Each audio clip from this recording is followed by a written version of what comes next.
नमस्कार दोस्तों। आज बेनीवाल की पाठशाला में हम एक शब्द लेके आए हैं, गुरुतर।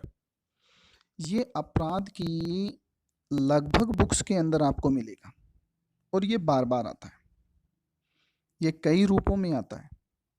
जैसे लिखा हुआ होगा कि यह धारा ऊपर लिखी धारा का गुरुतर रूप है, यह अपराध का गुरुतर रूप है, यह गुरुतर परिस्थितियां हैं। तो प्रश्न ये उठता है कि आखिर ये गुरुतर है क्या। तो आज हम अपने इसी टॉपिक पर बात करेंगे कि आखिर गुरुतर है क्या। गुरुतर को अंग्रेजी में एग्रेवेटेड कहते हैं। जब हम इसकी डेफिनेशन देखेंगे तो ये कहती है कि एक अपराध के संबंध में मोर सीरियस और गंभीर सरकमस्टांसेस परिस्थितियां बना देना। दूसरी में लिखा हुआ make a problem injury offence वर्ष यानी बदतर, मोर सीरियस और गंभीर बना देना। तो सामान्य शब्दों में जब इसकी परिभाषा पे बात करते हैं तो क्या है, एक सामान्य अपराध को गंभीर अपराध बना देना या एक सामान्य परिस्थिति को गंभीर परिस्थिति बना देना। अब हम गुरुतर को कुछ उदाहरण से समझेंगे। ये जो उदाहरण दिए जा रहे हैं ये सामान्य स्तर के उदाहरण हैं, जरूरी नहीं है कि इनके अलावा किसी और में इसका यूज ही नहीं होता। अब हम बात करते हैं धारा 319 और 320। तो धारा 319 क्या कहती है, उपहति। उपहति का मतलब होता है साधारण मारपीट या साधारण चोट।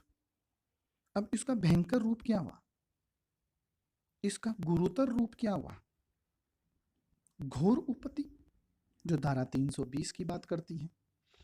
तो हमने यहाँ क्या देखा कि सामान्य बात थी तो 319 होगी।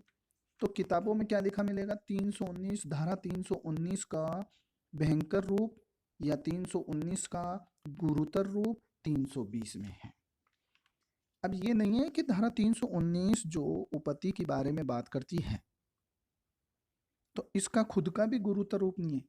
अब धारा 319 में जब हम देखते हैं कि ये किसी को विष दिया जा रहा है या गलत कार्य कराने को मजबूर करने के लिए उस पर दबाव बनाया जा रहा है, तो ये हो गई गंभीर परिस्थितियां, अर्थात गुरुतर परिस्थितियां।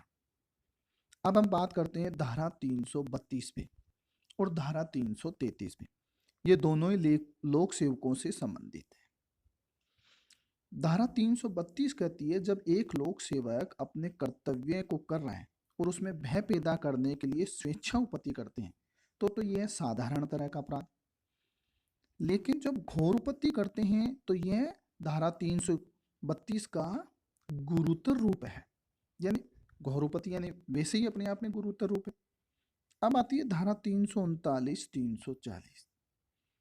339 को देखें, सैदोष अवरोध। सैदोष अवरोध ये होता है कि मान लीजिए आप एक चौराहे पे खड़े हैं, चार दिशाओं में सड़कें जा रही हैं और एक दिशा की सड़क को रोक लिया तो आप बाकी तीनों से जा सकते हैं। ये तो केवल सैदोष अविरोध है। अब धारा 340 जो है धारा 339 का गुरुतर रूप है, क्योंकि आप चौराहे पे खड़े हैं, चारों सड़कों पर लोग खड़े हैं और आपको जाने नहीं दे रहे, तो ये परिस्थिति क्या आई, आपके लिए गंभीर परिस्थिति होगी। अब आपके पास कोई ऑप्शन नहीं बचा। जब ऑप्शन नहीं बचा, गंभीर परिस्थिति हो गई, तो इसका मतलब गुरुतर रूप हो गया। इसी तरह से लैंगिक अपराधों में जो बालकों का संरक्षण अधिनियम है, इसमें दो बातें आती है, गुरुतर प्रवेशन लैंगिक हमला और गुरुतर लैंगिक हमला।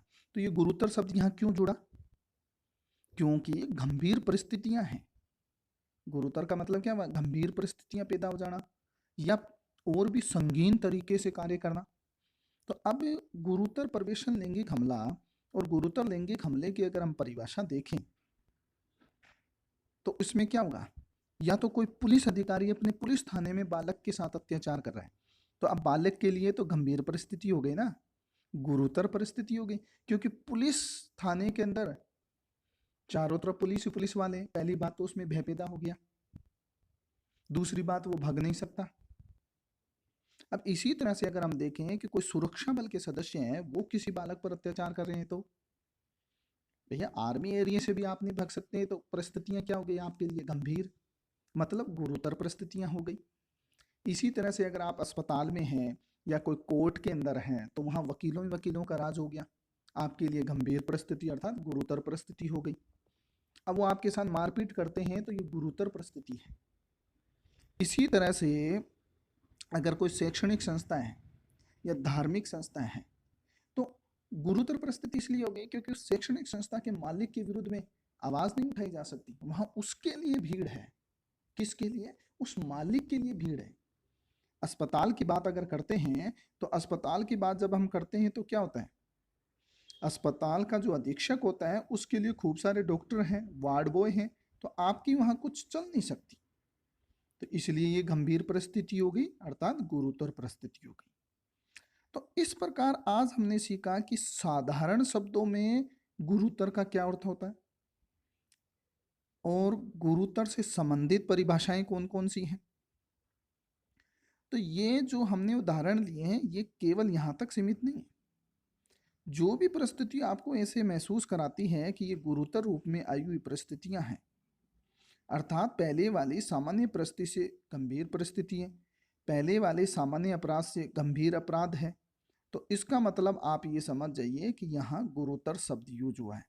गुरुतर एक बहुत ही शुद्ध हिंदी शब्द है, इसलिए इसे समझने में थोड़ी दिक्कत होती है, लेकिन मैं समझता हूँ कि आज के इस वीडियो को देखने के पश्चात शायद ही गुरुतर आपको कंफ्यूज करेगा, क्योंकि मैंने उदाहरण समेत आपको समझाया है।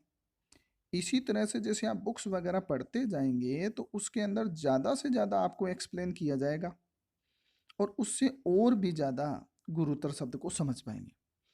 सामान्य शब्दों में कहना चाहूँगा कि गुरुतर का मतलब होता है केवल गंभीर परिस्थितियाँ या संगीन तरीके। जैसे अब हत्या है तो हत्या के अंदर एक तो सामान्य तरीके से हत्या करना और एक गंभीर परिस्थिति में गंभीर परिस्थिति बनते ही गुरुतर स्थिति आ गई। ये पॉक्सो एक्ट जो होता है उसके अंदर सबसे ज्यादा गुरुतर शब्द का प्रयोग किया गया है। ठीक है दोस्तों, आज का ये टॉपिक यहीं खत्म करता हूँ। मेरे ख्याल से आपको गुरुतर शब्द का अर्थ समझ में आ गया होगा। धन्यवाद।